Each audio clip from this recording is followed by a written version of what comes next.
আচ্ছা, কবরের জিন্দেগিতে গিয়ে যদি আপনি নবীজি সাল্লাল্লাহু আলাইহি ওয়াসাল্লামকে দেখালে সাথে সাথে চিনে ফেলতে পারেন, তাহলে আপনার কপালটা কেমন ধন্য হবে? আপনি কেমন দামি উম্মত সেটা কি একবার ভেবে দেখেছেন প্রিয় দর্শক?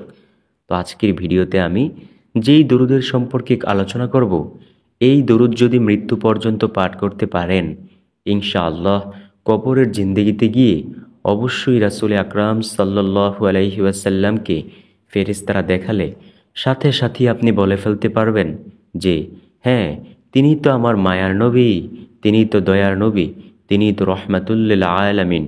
তার জন্যই তো আমরা দুনিয়াতে তাকে ভালোবেসেই তো আমল করেছি। প্রিয় দর্শক, যদি আপনি জানতে চান যে কোন সেই দামি দরুদ, যেই দরুদ পাঠ করলে কবরের জিন্দেগিতে নবীজি সাল্লাল্লাহু আলাইহি ওয়াসাল্লামের দিদার পাবেন, তাহলে অবশ্যই জানতে চাইলে সম্পূর্ণ ভিডিওটি আপনাকে মনোযোগ সহকারে দেখতে হবে।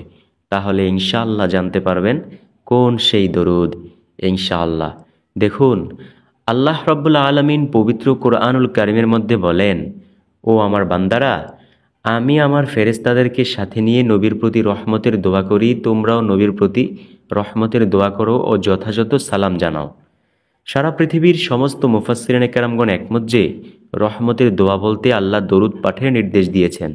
দেখুন, যে আল্লাহ ফেরেশতাদেরকে সাথে নিয়ে নবীর প্রতি দরুদ পাঠ করেন, আমরা কেন আল্লাহ তাআলার বান্দি হয়ে আর নবী মুহাম্মদ সাল্লাল্লাহু আলাইহি ওয়াসাল্লামের উম্মত হয়ে দরুদ পাঠ করতে পারবো না? আপনি আমি কত সৌভাগ্যবান! পূর্ব জামানার কত নবী রাসূল আল্লাহর কাছে দোয়া করেছেন, আল্লাহ আপনি আমাদেরকে নবী না বানাইয়া আখির নবীর উম্মত বানাইলে জীবনটা ধন্য হয়ে যাইত। আর ওই জায়গায় আল্লাহ আমাদেরকে বিনা দরখাস্তে আমাদেরকে আখির নবীর উম্মত বানাইয়া দিয়েছেন। তো কত ধন্য আমাদের জীবন! হযরত আদম আলাইহিস সালাম বড় আফসোস করে বলে, হায় রে কপাল, আখির নবীর উম্মতের অনেক ফেসিলিটি হবে, আমরা তো একটি গুনাহের কাজ করলে একটা নির্দিষ্ট জায়গায় গিয়ে ক্ষমা চাওয়া লাগে। আখিরি নবীর উম্মতেরা যদিও গুনাহের কাজ করে, তারপরেও কোনো নির্দিষ্ট জায়গায় যাওয়া লাগবে না, যেইখানে বইসা দোয়া করবে সেইখানেই আল্লাহ ক্ষমা করবেন। সুবহানাল্লাহ। আদম নবী আরও বলেন, হায় রে কপাল, আমি একটি অন্যায়ের কারণে আমার স্ত্রী থেকে আমাকে সম্পূর্ণ আলাদা করে দিয়েছি। আর আখির নবীর উম্মতেরা এমন ফেসিলিটি পাবে যে তারা সারা জীবন যদিও গুনাহের কাজ করে, তারপরেও আল্লাহ তাদেরকে তাদের স্ত্রী থেকে আলাদা করবেন না, তারা এক জায়গায় থাকতে পারবে। সুবহানাল্লাহ। তাই আদম নবী আফসোস করেছেন যে আখির নবীর উম্মতের অনেক দাম হবে, অনেক মান হবে। অন্য নবী আফসোস করে বলেন, হায় রে কপাল, আমরা গুনাহের কাজ করলে আমাদের উম্মতেদের চেহারা শূকর হয়ে যায়, বানর হয়ে যায়। আর আখির নবীর উম্মতেরা যদি গুনাহের কাজ করে, তাদের চেহারা আল্লাহ পাল্টাবেন না, শুধুমাত্র রহমাতুল লিল আলামিন নবী মুহাম্মদ সাল্লাল্লাহু আলাইহি ওয়াসাল্লামের উসিলায়। প্রিয় দর্শক, এটাই হলো আখির নবীর উম্মতের ফেসিলিটি। এই আখির নবীর উম্মত হওয়ার পরেও আমরা নবীর প্রতি দরুদ পাঠ করতে পারি না। আল্লাহ বিনা দরখাস্তে আমাদেরকে আখির নবীর উম্মত বানাইছেন, তারপরেও আমরা নবীর প্রতি দরুদ পাঠ করতে পারি না। কত কপাল পরা আমরা! আসুন সেই দরুদের আমল আমরা শুনে নেই। নবী মুহাম্মদ সাল্লাল্লাহু আলাইহি ওয়াসাল্লাম বলেন, ও উম্মত, তোমরা বেশি বেশি দরুদ পাঠ করে আমি নবীকে সুপারিশ করার জন্য সাহায্য করো। একটি বার একটু ভাবুন তো, যেই নবী আপনাদেরকে বলেই দিয়েছেন যে তোমরা বেশি বেশি দরুদ পাঠ করিয়া আমি নবীকে সুপারিশ করার জন্য সাহায্য করো, নবীজি কোথায় সুপারিশ করবেন? অবশ্যই হাসরের মাঠে সুপারিশ করবেন, তাই না? প্রিয় দর্শক, এত কিছু জানার পরও আমরা নবীর প্রতি দরুদ পাঠ করি না। নবীজি সাল্লাল্লাহু আলাইহি ওয়াসাল্লাম আরও বলেন, ও উম্মত, তোমরা দরুদ পাঠ করো, যে ব্যক্তি আমার প্রতি বেশি বেশি দরুদ পাঠ করবে হাসরের ময়দানে আমি তার একেবারে নিকটেই থাকব। সুবহানাল্লাহ। একটিবার ভাবুন তো, সেই অন্তিম মুহূর্তটা কেমন হবে? একটু কল্পনার জগতে চলে যান যে আপনার প্রিয় মানুষটা, আপনার প্রিয় নবী আপনার দিকে তাকিয়ে রয়েছে, আপনিও নবীর দিকে তাকিয়ে রয়েছেন। সেই অন্তিম মুহূর্তটা কেমন হবে? নবীকে আপনি কেমন সুন্দর দেখবেন? আপনি কি জানেন নবীজি কেমন সুন্দর? আম্মাজান আয়েশা রাদিয়াল্লাহু তাআলা আনহা বলেন, ও দুনিয়ার মানুষ শোনো, আমি একদিন ঘরের মধ্যে সেলাই কাজ করছিলাম, এমন সময় আমার হাত থেকে সুইটা মাটিতে পড়ে গেল। তখন আমি সুইটা উঠাতে পারলাম না আধারের কারণে, আমি খুঁজে পাচ্ছিলাম না। এমন সময় আমার ঘরে তাশরিফ আনলেন রহমাতুল্লিল আলামিন খাতামান নবিয়্যিন, নবী মুহাম্মদ সাল্লাল্লাহু আলাইহি ওয়াসাল্লাম।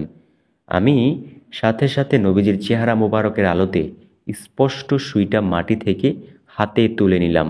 সুবহানাল্লাহ। প্রিয় দর্শক, একটি বার ভেবে দেখুন নবীজি কেমন সুন্দর ছিল। আম্মাজান আয়েশা রাদিয়াল্লাহু তাআলা আনহা বলেন, ও দুনিয়ার মানুষ, দুনিয়ার মানুষের জন্য একটি চন্দ্র রয়েছে, চাঁদের আলোতে তারা মজা পায়। আর আমার ঘরের চাঁদ, আমার ঘরের আলো হলো রহমাতুল্লিল আলামিন, নবী মুহাম্মদ সাল্লাল্লাহু আলাইহি ওয়াসাল্লাম। প্রিয় দর্শক, এতটাই সুন্দর ছিলেন মায়ার নবী সাল্লাল্লাহু আলাইহি ওয়াসাল্লাম। আর আমরা এমনই কপাল পোড়া যে আমরা নবীকে ভালোবাসতে পারি না, যতটুকু ভালোবাসা দরকার ততটুকু পারি না, নবীজির সুন্নতগুলো মানতে পারি না, এতটাই কপাল পোড়া। তো আসুন সেই দরুদের আমল সম্পর্কে কথা বলি। সেই দরুদটি আপনার কোন সময় কাজে লাগবে জানেন? যখন ফেরেশতারা আপনাকে উঠিয়ে বসাবে কবরের জিন্দেগিতে, বসে বলবে তোমার রব কে, তোমার নবী কে, তোমার ধর্ম কি? তখন আপনি নবীকে দেখালে সাথে সাথেই বলতে পারবেন ইনি তো রহমাতুল্লিল আলামিন, তার প্রেমে পড়িয়াই তো দুনিয়াতে সুন্নতগুলো মেনেছিলাম, তিনিই আমার নবী। তখন আর বাকি প্রশ্নগুলোর উত্তর যদি সহজে দিতে চান তাহলেও এই দরুদটি পাঠ করবেন। তখন গাইবীভাবে আওয়াজ আসবে, ও ফেরেশতারা, আমার এই বান্দাকে জান্নাতের নাজ নেয়ামত ভক্ষণ করার সুযোগ দাও। কবরটা যতদূর পর্যন্ত প্রশস্ত হয় ততদূর পর্যন্ত প্রশস্ত করে দাও, তার চোখ যতদূর পর্যন্ত যায়। প্রিয় দর্শক, তখন ফেরেশতারা আপনাকে নানান সুবিধা দেবে ইনশাআল্লাহ। তখনই কাজে লাগবে এই দরুদটা। তো চলুন সেই দরুদটা শিখে নেই। আপনি চাইলে নোট করে নিতে পারেন। দরুদটি হলো আল্লাহুম্মা সাল্লিম আলা সাইয়্যিদিনা মুহাম্মাদানিন নাবিয়্যিল উম্মিয়্যি ওয়া আলা আলিহি ওয়া আসহাবিহি ওয়া বারিক ওয়া সাল্লিম তাসলিমান কাসীরান কাসীরা। এই দরুদের আমল মৃত্যু পর্যন্ত করব ইনশাআল্লাহ। একটা কথা সবসময় আমলটি করে বলবো, আল্লাহ আপনি আমাকে এই দরুদের উসিলায় পরিপূর্ণ হেদায়াত দান করবেন। এই কথাটা সবসময় দরুদ পাঠের পরে বলবো ইনশাআল্লাহ। আল্লাহ তাআলা অবশ্যই আপনাকে হিদায়াত দান করবেন। আর হিদায়াত প্রাপ্ত বান্দাবান্দিরা কখনোই গুনাহের কাজ করে না, তারা গুনাহের কাছেও যায় না। আর এমন বান্দাবান্দিরা অবশ্যই কবরের জিন্দেগিতে সুন্দরভাবে প্রশ্নগুলোর জবাব দিতে পারবে। আপনি বলবেন, ভাই শুধু কি এই দরুদ পাঠ করলেই চলবে, অন্যান্য আমল করা লাগবে না? প্রিয় দর্শক, অন্যান্য আমল তো বাধ্যতামূলক করতে হবে। ইসলামের 5টি স্তম্ভ তো আপনাকে বাধ্যতামূলক মানতে হবে, নবীজির সুন্নতগুলো মানতে হবে। তাহলেই তো আপনাকে আল্লাহ এমন ফজিলত, এমন ফায়দা দান করবেন ইনশাআল্লাহ। তো আসুন, এই দরুদটি হলো এমন একটি আমল যেটার মাধ্যমে আপনি আল্লাহর কাছে হেদায়েত চাইবেন ইনশাআল্লাহ। আমার বিশ্বাস আল্লাহ হেদায়েত দান করবেন ইনশাআল্লাহ। প্রিয় দর্শক, আশা করছি ভিডিওটি আপনাদের খুব উপকারে আসবে।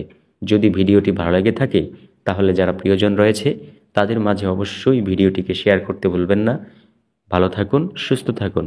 আর হ্যাঁ, পরবর্তী ভিডিও কোন টপিকের উপরে চান সেই টপিক, আপনাদের পছন্দের টপিক কমেন্টে জানিয়ে দিতে পারেন। আর চ্যানেলটাকে সাবস্ক্রাইব করে রাখেন। পরবর্তীতে আপনাদের পছন্দের টপিকের ভিডিও অবশ্যই আপনার মোবাইলের নোটিফিকেশন বারে চলে আসবে ইনশাআল্লাহ।